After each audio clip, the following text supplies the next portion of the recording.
Good morning, folks. Just a couple of things to remind you of, and a couple of things that we're going to be doing later on through this time together. First of all, we're planning Easter services to go online, and so Palm Sunday and Easter Sunday hopefully will be online. If not from the church, then from here. Then Good Friday, we're going to try and do something different. We're going to try and do a live service from here, from the manse, and it hopefully will be a communion service. That's what we're going to try and do. So we'll give you more details of that as we get nearer to the day. Also, just to mention to you, for other resources at the moment, PCI, Presbyterian Church in Ireland, have set up an initiative called These Three Remain: Faith, Hope and Love. And they're producing materials around that theme through tides, devotions and other things. So get in touch with that if you can. Let me ask you something. How blessed do you feel today? That might seem like a strange question in the midst of all this COVID-19 business, when we think of all the things that we enjoy that are no longer available to us at the moment. And so I come on and ask you the question, how blessed do you feel today? But in conversations that I've had with people on the phone over the last little while, that feeling of being blessed has come across actually very strongly. Lots of people feel blessed to have the homes that they're in, the friends that they have, the tech that they have, the families that they have, the church family that they have, the garden that they're able to get out in, and of course the health service that we're blessed by at the moment. But I want to talk about a different kind of blessing, and it's talked about for us in Psalm 128. Let me read it to you. Blessed is everyone who fears the Lord, who walks in his ways. You shall eat the fruit of the labour of your hands. You shall be blessed, and it shall be well with you. Your wife will be like a fruitful vine within your house. Your children will be like olive shoots around your table. Behold, thus shall the man be blessed who fears the Lord. The Lord bless you from Zion. May you see the prosperity of Jerusalem all the days of your life.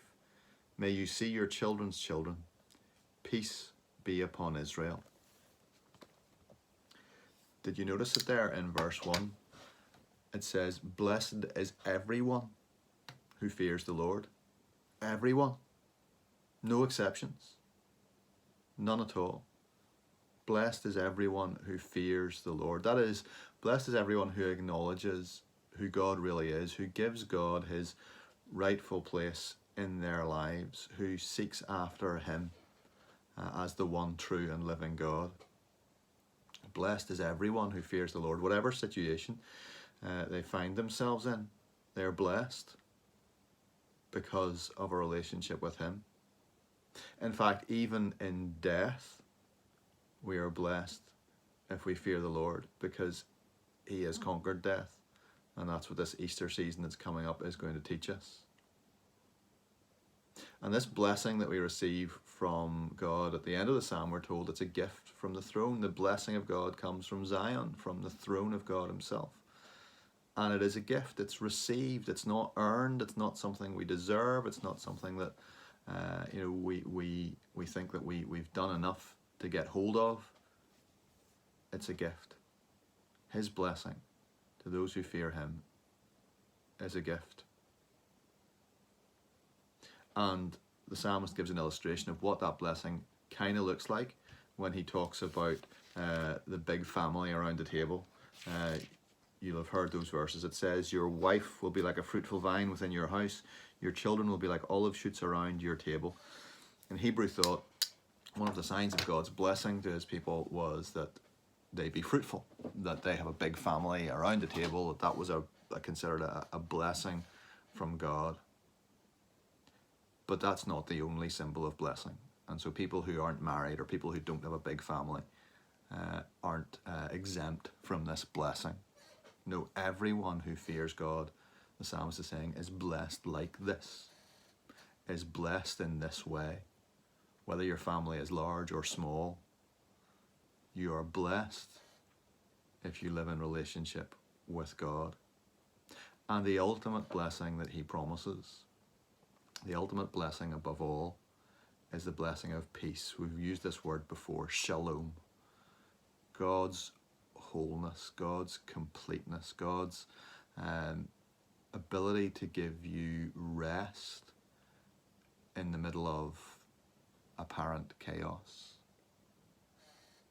The Tides devotion this morning talks about the storm at sea in Galilee when Jesus is there in the boat with the disciples and he is asleep in the boat. He's at rest. He's experiencing God's shalom in the midst of the storm. The rest of the disciples haven't quite got it yet. But Jesus, who constantly is in relationship with the Father, experiences that shalom, that peace, that wholeness, that completeness. And this is yours in him. This is God's gift to you in Christ, his gift of shalom. In the midst of the storm, to be at peace and to know his presence and his surrounding love. So let me ask you again, how blessed do you feel today? Take care of yourselves and take care of each other, and hopefully we'll see you soon. God bless.